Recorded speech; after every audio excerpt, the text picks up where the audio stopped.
It is time.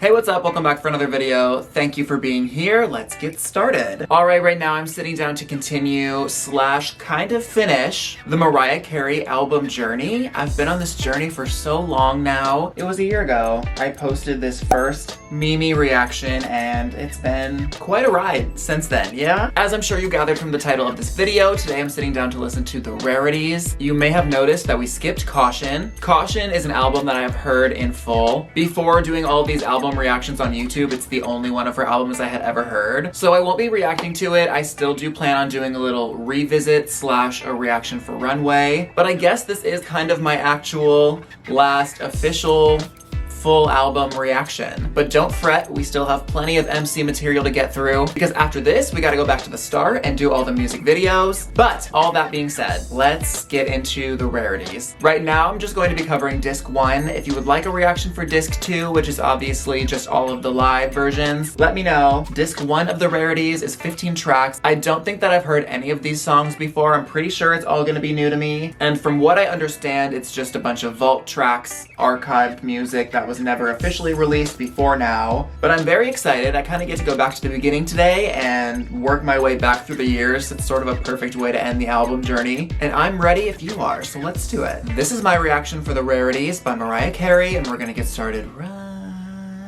now. Alright, this is track number 1. Here we go, Around Again. That is true. That's how I feel going into this. Like, we're gonna go back to the beginning and go around again, and I really have no idea what to expect from this entire album, so let's see what the happens.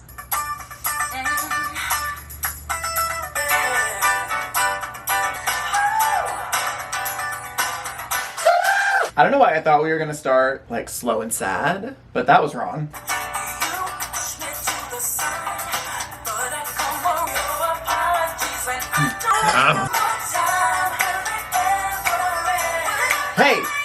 Hey, okay. Didn't take me long to scream, huh? Melody. So far, it's the melody for me. It's the chorus melody for me. And the uppity 1990 carelessness.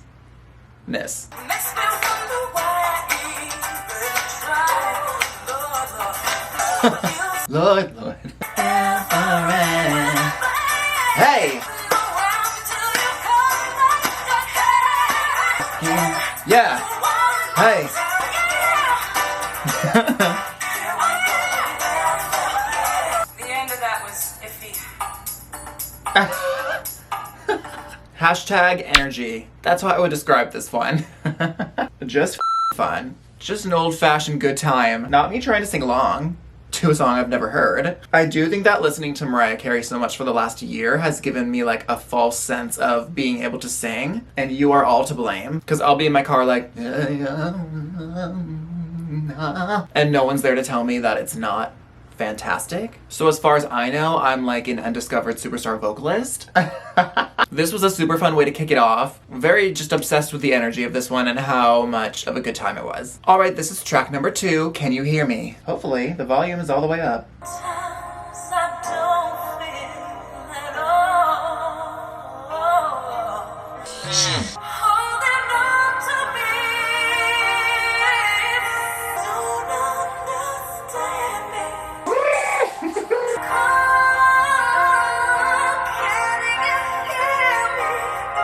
Oh.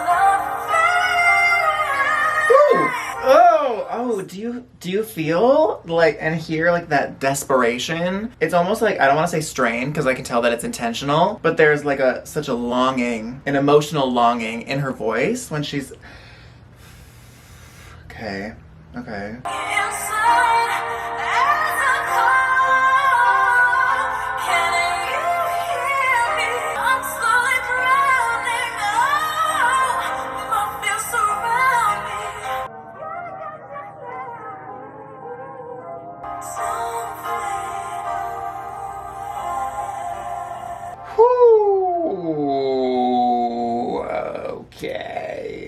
See, this is what I knew this was gonna piss me off when I sat down to film this. Like, imagine your scrapped songs sounding like this. Like the ones that you deemed at one point in time not good enough to be on the album, or like the ones that you decided for whatever reason. Like, they really listened to this back in the studio and they were like, no, we have better shit than that.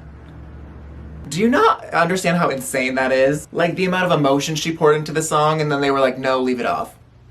We don't need that one. Like, jail. This one was so effortlessly captivating to me. I was like fully zoned out for most of the song, or like zoned out of the rest of the world, but like zoned into the music. Specifically, the emotion in her voice on this track was the standout for me. If this is where we're at on track 2, we have a lot more left to get to, and pray for me. All right, this is track number 3, Do You Think of Me? Yes. A lot, actually, if you must know.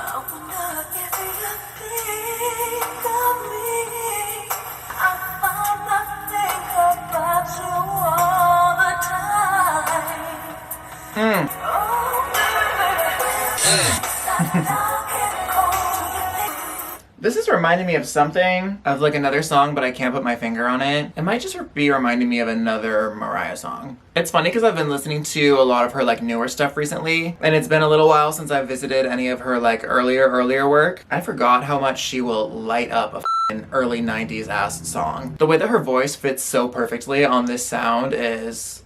it's disturbing to me. Because that's how I feel about her recent stuff too. You can't just be out here mastering all eras. Come on. That's not fair to the other girls.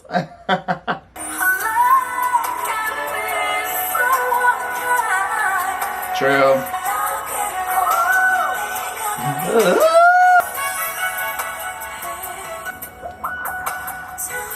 Ooh, oh. Do you, bitch?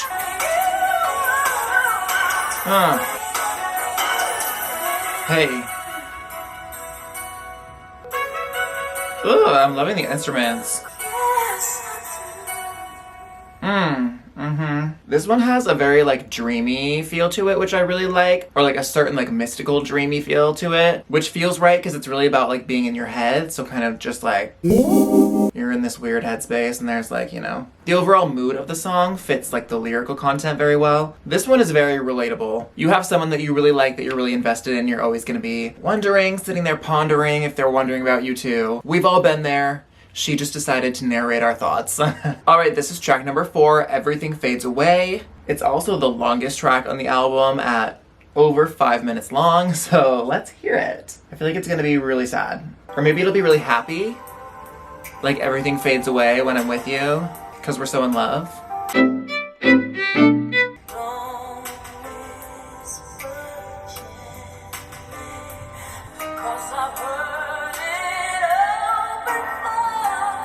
I feel like we're going the sad route.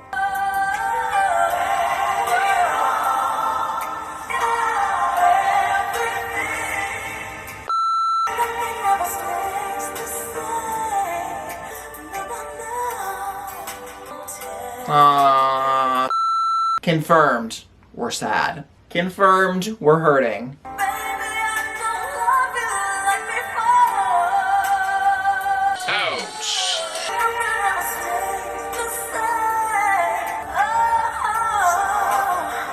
Oh. This one who's that?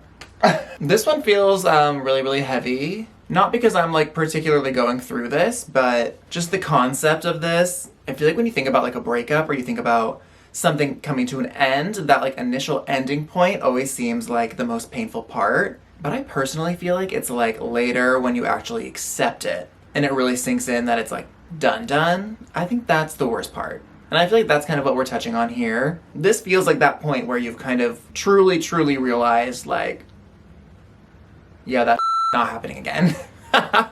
It's not coming back.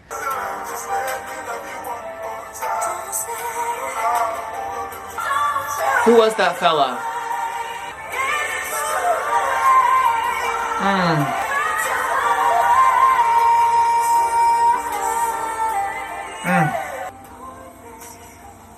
That outro felt like she was giving us a moment to reflect. Like she knew what she was doing. She was like, they're gonna need a minute after this one. That was your time to be like, oh, this is about me. This is one of those songs that if you are experiencing this, it's going to be brutal. Absolutely brutal to listen to. Thankfully, I'm not. Because I do think that this is a song, this is an experience that would wreck you. If you were in this place, it would just hit really different. There is something very like gentle about it, almost like she's trying to, you know, like a mother like giving you a hug and being like, it's over. That's kind of what this felt like. Her gently telling you, you know, a little pat on the head, like, yeah, let it go. That shit's done, for real. The vocals really take it home here, but this one, yeah, pretty excellent. All right, this is track number 5, All I Live For. Thank God. True.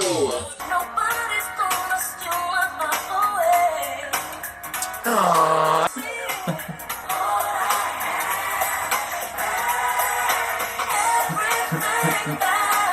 Little I mean, leave it to her to make undying loyalty sound cool. Imagine pledging your allegiance to some man and sounding this chill about it. Yeah. Couldn't be me, but I do support that journey for you.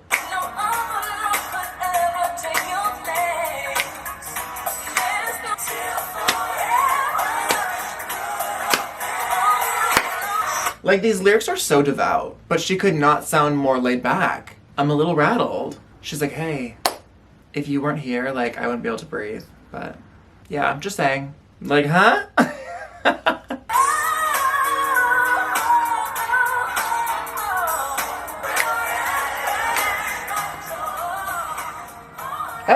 Oh, bye.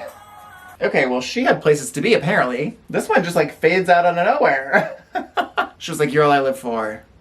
Gotta go. Girl, get your ass back here. This one is giving very much rom-com credits. In a good way. Okay, relax. Don't you see it, though? At the end of a really feel-good rom-com, the two main characters, probably straight, are deeply in love, credits are rolling, everyone's happy. Tears, whatever. Hallmark should be eating this up for Valentine's Day. I don't know what they're waiting for. This one feels really good. It's also just a nice change of pace from the last couple songs. I liked it. All right, this is track number 6, One Night. Now we're slow again.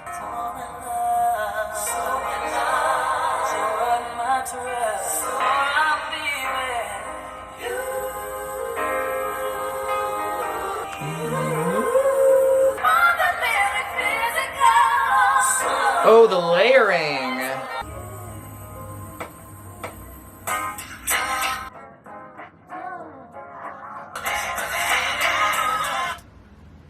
Ma'am. Oh my God, I've been bamboozled. I was like, oh, we're slowing down again. Okay. And she's like, gotcha. Here's a beat, bitch.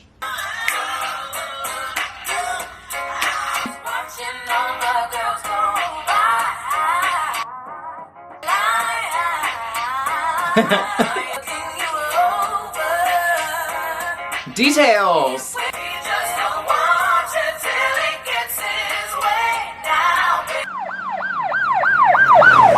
This man's giving red flag, okay? Red flags. He's waving them right and left. Shy Guy Says energy, okay? Except they're both red. What I was going to say before this man started to sound like a predator was, you know I love when she gets into her storyteller bag. All the little details, all the little visuals. I love.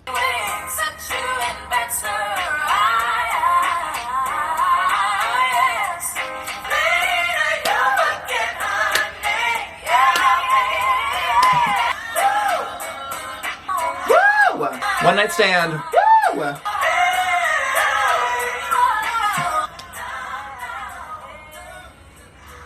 Like, is it about a one-night stand? Or like how a one-night stand wouldn't only be a one-night stand? Like, that they would want more than... The lyric, don't gamble with your life, is concerning a little bit, but that's okay. It's funny how carefree and like fun and innocent it sounds, but then the lyrics suggest otherwise.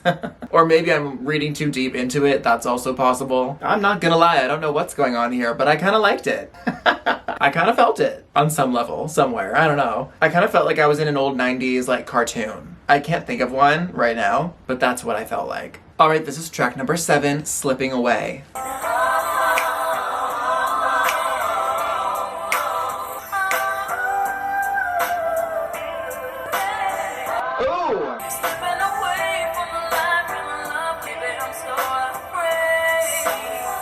Oh!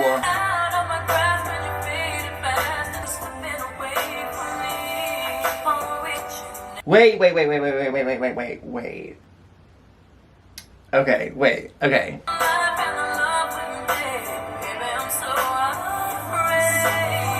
Oh. Miss Carey! Now I'm trying hard not to get really upset, but we're back to my earlier point. How dare you just had this song on a hard drive for the last 20 years or whatever. 1996, so that would have made this what? A Butterfly outtake? Or would this have been Daydream? No, Daydream was 95. So this would have been a Butterfly outtake. Oh, the nerve! Okay, let me finish listening to this, because I with it, but then I have some words.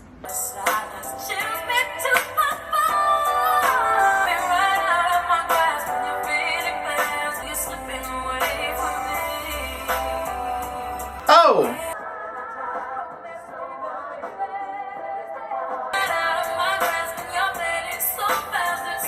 Oh!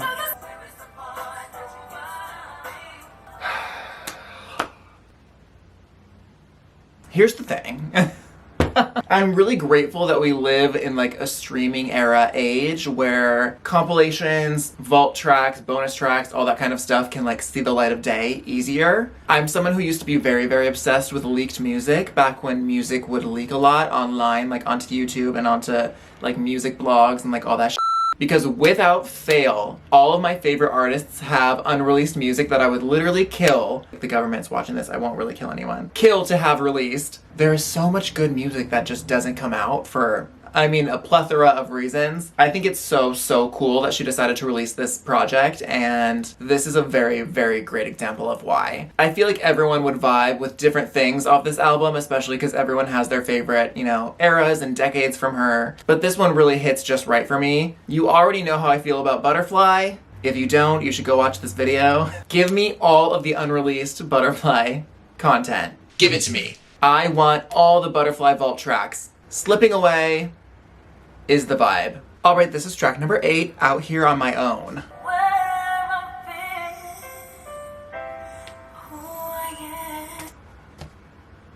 I know this song. This song was in Fame. I don't know if it was an actual song before that. This is a gorgeous song.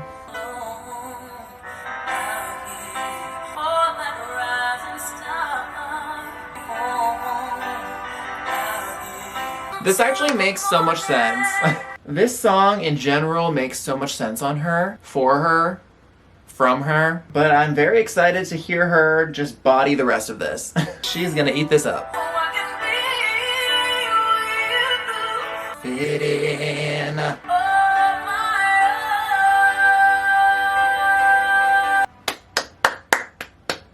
Lovely, as we knew it would be. Obviously, this is a song I already was sort of familiar with. Her version of it was effortlessly gorgeous, of course. I actually forgot about this song. Is this not... Hold on, maybe I can look it up on my phone. I don't know why I thought it was like a song originally, and then they covered it in Fame. But it's literally just from Fame. Okay, that makes sense. Well, either way, great cover.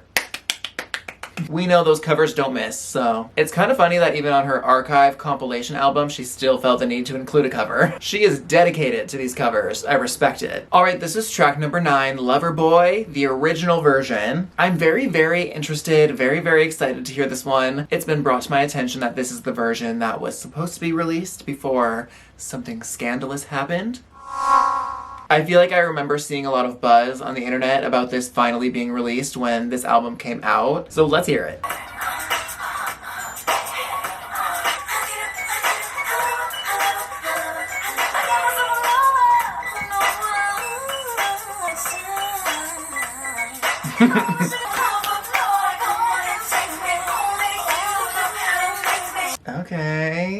Okay. It makes me kind of sad knowing that I feel like she takes her music and her songwriting so seriously and everything is so like carefully crafted. She probably wrote this song like with this sample in mind, and it plays such a role in like setting the tone of the song, but I'm very glad that it's seen the light of day. I can imagine that this felt like a very big moment for her.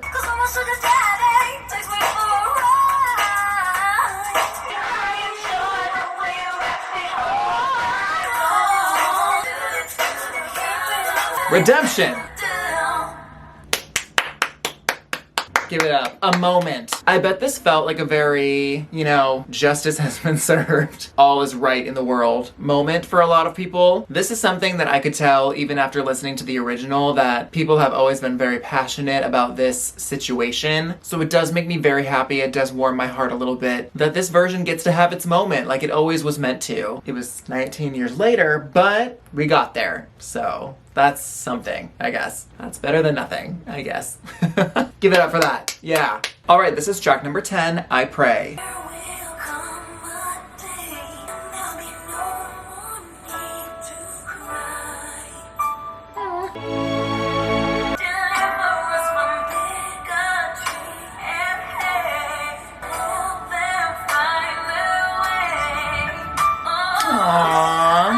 Come on, world peace anthem. She really does love the Lord, huh? Good for her. I'm not personally religious, but this is all very nice. I support this message. Oh.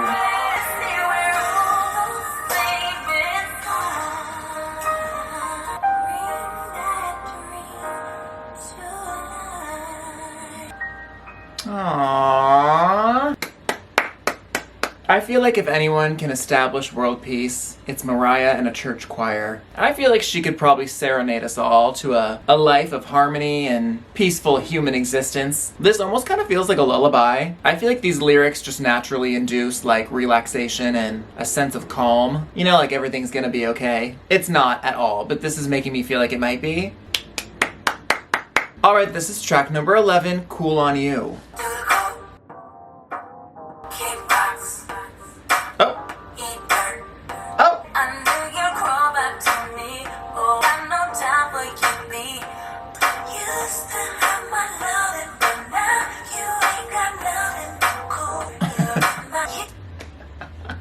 It's the way that this comes after the last one. The fact that less than a minute ago, she was singing for world peace and for everyone to just get along and find happiness. She was like, not you though, except for you. I'm good on you and you can eat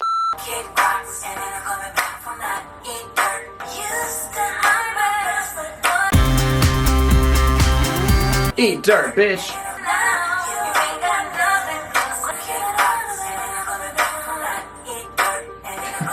She does not wish him well. This one has such a cool vibe. She is the queen of telling people to f off, but being chill about it. It's always the unbotheredness of it all for me. I really feel this way. Once I'm like emotionally disconnected, there is no part of me that gives a f. Kick rocks, eat dirt, bye. What I'm starting to wonder with all of these songs is, do we know how close any of them were to making it onto their respective albums? Like, were any of these planned to be on the track lists originally? Were any of them planned to be bonus tracks or released at some point? Or, because out of all of the songs that are in her vault, I'm sure there's many more than this. So how did these ones particularly end up on this project? These aren't like demos. They sound very finished, very polished, and very like ready to be released. I feel like there's gotta be more backstory to some of these than, you know, she just pulled these out of a hard drive and decided to release them. If that is the whole story, that's fine, but I doubt it. Cool on You, I really, really enjoyed. Alright, this is track number 12, Mesmerized.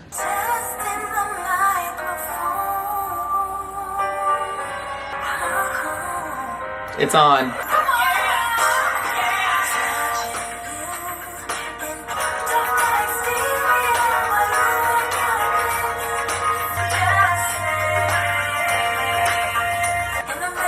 feel like I'm dancing the night away. Interesting how we've now leapt from 2007 all the way up to 2012. There were 7 songs from the 90s and hardly any from the early 2000s. Listen, Mariah. How are you gonna just skip over some of my favorite eras like that? I'm guessing this song was part of the Me, I Am Mariah recording sessions, which would make sense because we know that that album is so sonically diverse. Where are the Memoirs outtakes? Where are the E=MC² outtakes? And Emancipation?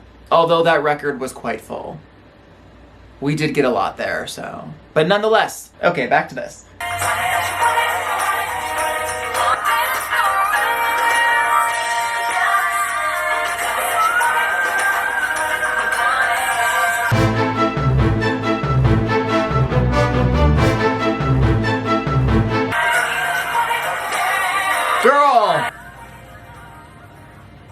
We were pretty casual about it till the end there. She decided to hit us with the old, yeah!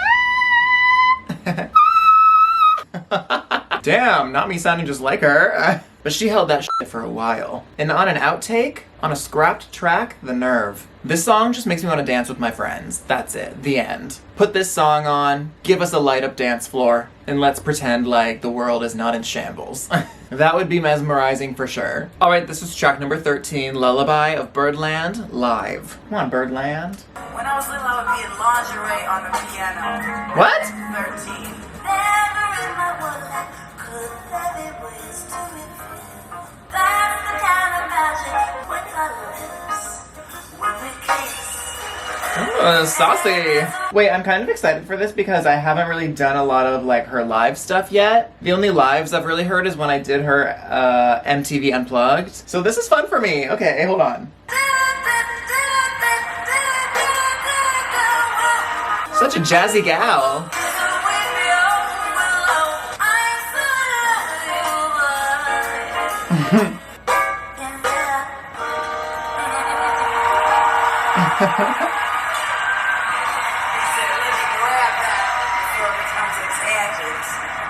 Oh, that was so cute.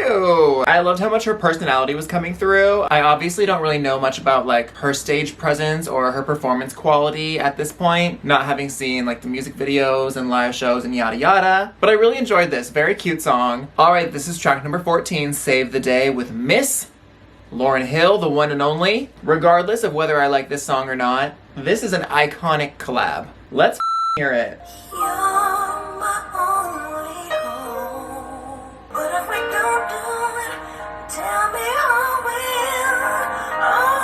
Seriously. Yeah, I know what this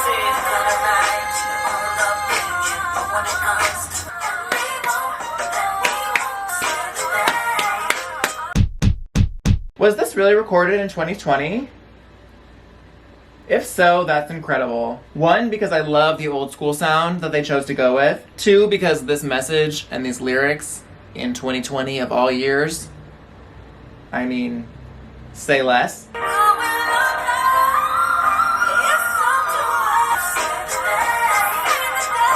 Save us, please.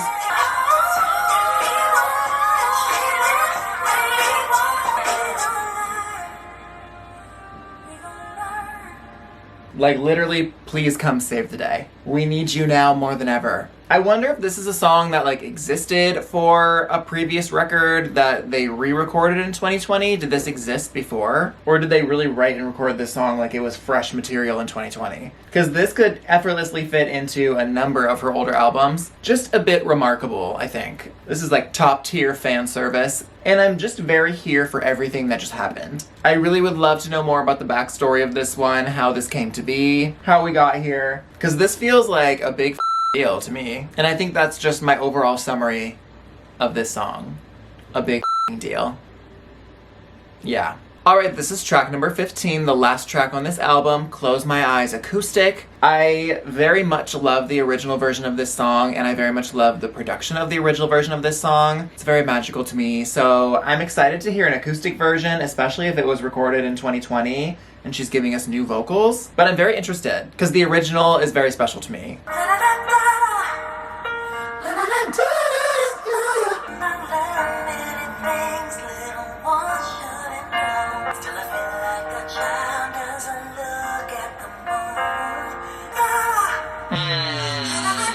You know what? I'm just gonna say it. This song is really underrated.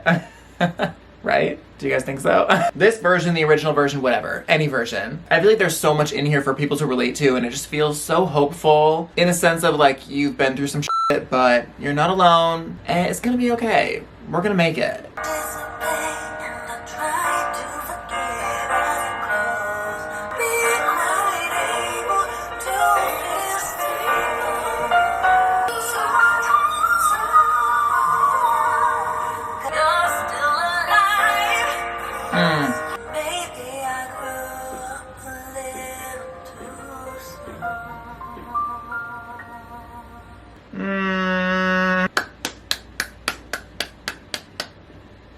It's kind of funny because I used to always listen to the original version of this song and think that it would have been such a great closing track. And now here it is. as a closing track of sorts. This one I just think is special. I don't know if it tops the original for me, but I did really enjoy the acoustic version. And I always love a re-recording, especially many years later. I love that it breathes new life into a song that has already existed for so many years. Not really too much to say about this one, I just think it's lovely.